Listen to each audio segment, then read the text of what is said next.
Siguro nawala ka na rin sa mall yun. Nawala. Sa Mega Mall. Oh, sige. Kwento mo. Hindi ang nangyari nun, pinahirapan ko yung teacher ko. Field trip to. Oh, okay.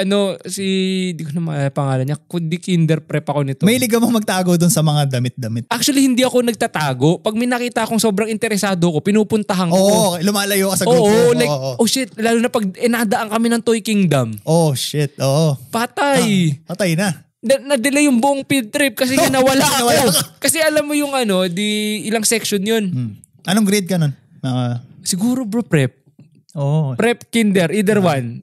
So ngayon, grabe yung tiwala ng mama mo sa teacher mo. Di ba? Oo. Tapos ngayon, parang ilang klase yun, parang ilang section pala, parang kundi 4, 5. Oo. Lahat yun na-delay kasi hindi pwedeng umalis yung isang bus nang hindi ako nahanap.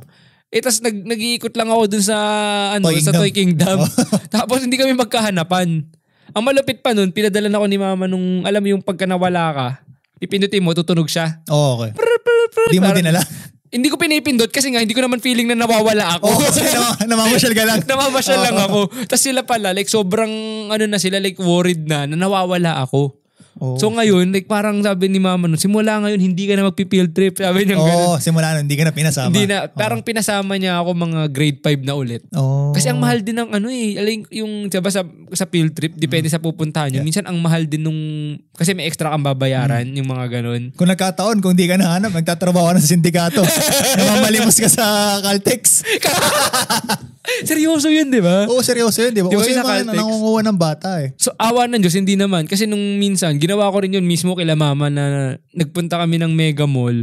Bata pa din ako nito.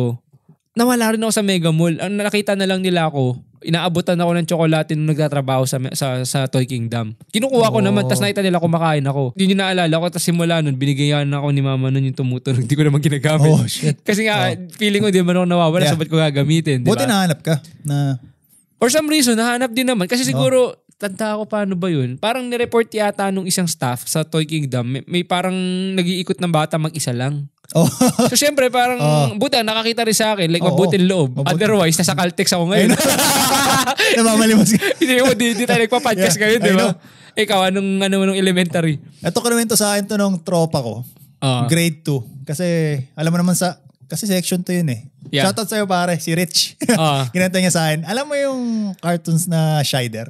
Oh yeah. Pulis pang Kalawakan, boy. Ano pa nga yan, di ba sa GMA? Sa GMA. Pero merong original na ganun eh. Kasi alam mo yung, di ba si Shider, meron siyang parang robot. Oo. Kung tawagin niya, Babylos. Yeah. Ngayon, yung kaklase nung tropa ko, naglalaro sila Shider.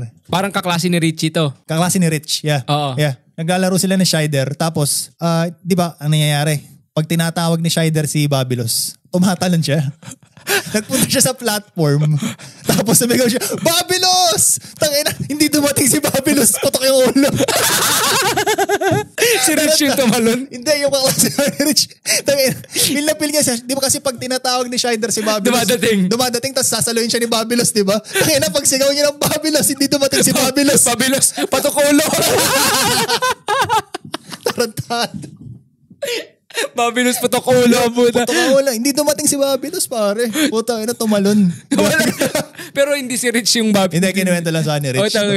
Tumalo, una-ulo. Putang ina. Tsaka yung elementary kasi walang masyado eh. Ako, high school na ako.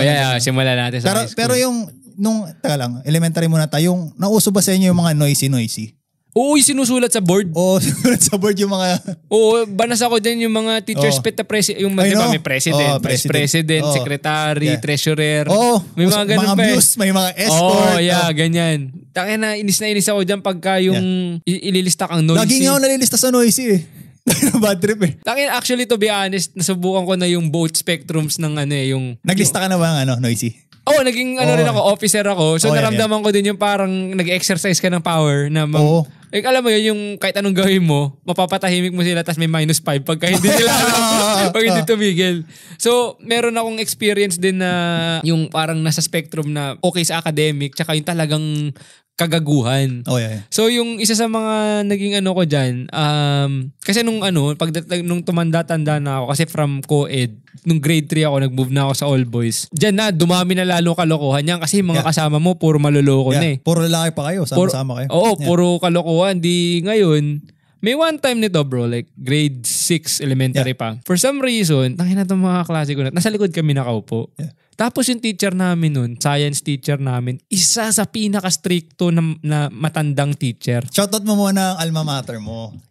Huwag na, baka mapahiya eh. Huwag na, baka sabihin nila, galing sa inyo to. Ito pala yung mga pinoproduce nyo. Baka, ganun bata. Baka isupa tayo nung... So ngayon, galing ako sa alma mater ko na yun. Yeah. Science teacher ko to, sobrang nito, stricto, kinakatakutan. Alam mo yung mga ganun teacher? Terror siya. Kasi nga matanda na rin, so baka medyo mahina na rin ang pasensya. Pero napakagaling niyang science teacher. Tapos, itong dalawang kaklase ko, nasa likod, kasi first row ako, second row. Tapos itong katabi ko rito, tapos yung nasa harap niya. Itong dalawang, alam mo nung time na yun, ito, yung pasyentawi po sa mga nanonood. Siyempre mga, na yung time na yun, tuli na eh. Okay. Ginawa na itong isa, for some reason, pre, sinukat mo ba yung sayo? Sabi niya, sabi ko, anong pinagsasabi mo? Sabi ko, mamaya mahuli tayo ni, sabi ko, mamaya mahuli tayo ni Miss Acosta. Sabi ko, sabi niya, hindi pre, ito yung ruler. Sabing ganun. Pero tapos, sinasabi niya doon sa harap, yung kasama niya. Sabi niya, di ngayon, sabi niya, teka, patitigasin ko lang. Pabaan. Yun, ang lupit. Yeah. Di ngayon, kinuha niya yung ruler, sinukat niya. Tapos, putang ina. Di, sinukat na nung isa, sinabi niya, ako naman, teka, patitigasin ko lang. Tapos, sinabi, paglapit ni Miss Acosta, Antonio, anong ginagawa mo? Huli sinusukat yung Tangina bro, may ruler. Antonio pa yung pangalan niya. Tapos, alam mo yung bakat sa pants na gano'n siya. Tawang-tawa ako nun. Pero, parang flex sa atin yun eh. Pag bagong tuli ka eh. Kasi, pataasan ng ihi sa amin. Kasi natulian ako bakasyon ng grade 5 eh. Ako bakasyon ng grade 4, so 10 years old. Ako bakasyon ng grade 5, tapos yung mga ibang klase grade 6 na hindi pa tuli eh. Parang ang angas mo nun mga supot. Yeah, kasi pag yan, di ba yung tradition sa Pinas, parang 12 years old, bago ka mag-high school. Nung time na kami nila kuya, bali grade 6 yung pinsang ko noon, 12 years old siya, si kuya 11, ako 10. Ako takot naman ako magpatuli ako lang. Sumabay ako sa kanila. Sabi ko, tangina, yabang ko pa eh. Ako na mauuna. Sabi ko, tuli lang yan. Yeah. Pagdating ko doon, nakita ko yung mga mga gunting. Una na kayo. Ako nga eh. Yung sabi ng mama ko, magbabakasyon na doon kami sa tito ko. Magbabakasyon kami sa Kainta. I-energe yung tito ko. Tutulian na pala ako. Ano yun? Like wala ka ng choice. Wala ng choice. Kinabukasan, tutulian ka na daw. Wala ka ng, di ka umiyak or? Hindi. Hindi, ibig sabihin hindi ka umiyak na sinabi nila sa'yo na, tutulian ka bigla. Hindi, parang no choice na ako eh. Kasi matagal ko na din iniisip kung kailan ba matutulian. Yeah. Kasi nga yung iba, di ba? Yeah. Yung bakasyon ng grade 4, nagpatuli na siya. Parang, syempre niyayabang-yabang.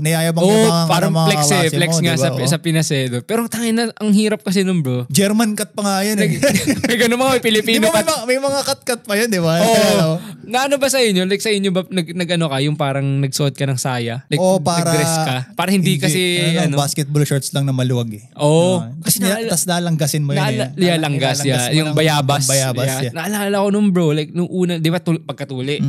Dituli na. Tapos, tangina bro, alam mo yung brief ko handboard? Tangina ang higpit. Kasi nung may anesthesia pa, hindi mo ramdam.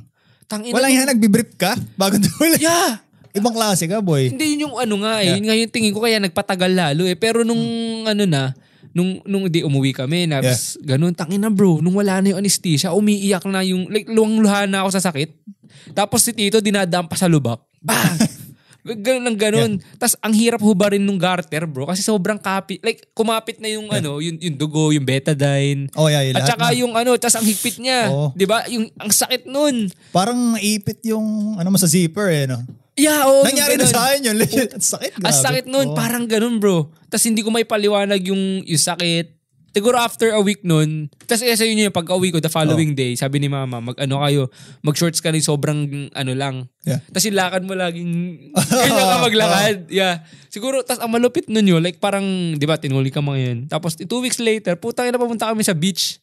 So hindi ko alam kung Oo. like parang okay na siya, medyo okay na pero hindi ko alam kung mahapdi pa. Ayun yung parang nangangamatis ba yung tawag Oo, nila? yung bang pag nilalanggas mo. Pero ang pinakapanlinis namin, panlanggas namin nga bayabas tsaka agwa oxinada. Oo. Pagka nagbababol siya, ibig sabihin ata parang madumi siya or something.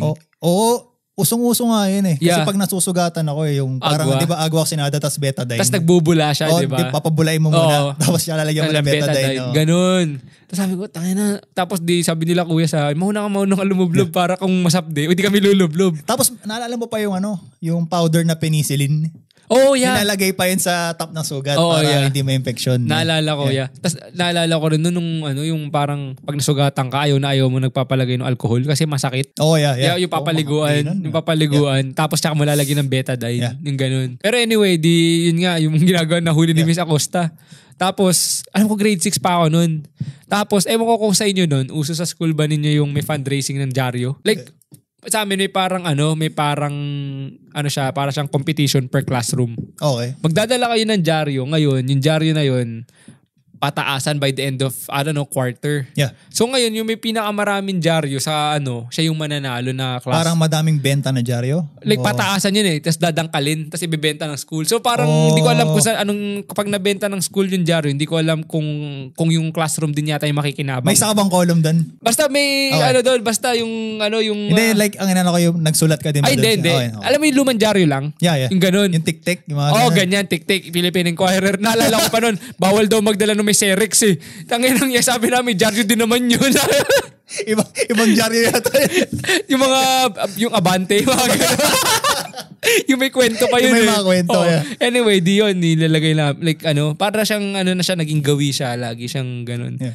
Tapos, may isa akong makulit na kaklase, bro. Like, nag-UOC ata siya. Kasi sa school nun, mahilig, like everyday nagro-rosary. So, may panindi ng kandila. Pinaglaro niya yung lighter. Tapos, siguro kakalaro niya, tangina bro, may nasindihan siya. Tapos, akala niya, tinapon niya na sa labas ng window. Pagkatapon niya bro, tangina bro, hindi pala namatay. Alam mo nangyari? Nasunog yung dyaryo bro. Muntik na masunog yung buong classroom. Grabe bro. Tapos nakita na lang So, niya man yung nakuha yung lighter? kasi nga mayroon kaming altar. So nagro-rosary kami, 'di ba? So, Parang Catholic school kasi. Kasi Catholic, yeah. So like lagi kami nag-rosary. Baka malaman na nila yung school mo yun. Marami namang Catholic school doon eh. So ngayon, anong nangyari bro? Pagkatapon niya nung parang papel, hindi namatay. So may sindi pa rin. So ngayon, akala niya namatay na. Tapos yung sindi, kumalat dun sa dyaryo. Di syempre papel, ang bilis nun. Mabilis yun. Tapos lunchtime nun. Yeah. Nagulat kami, biglang may lumalabas na usok sa classroom namin. Grabe. Tapos yun pala nasunog. Tangina di ko lang alam kung na-expel siya nun or like muntik na.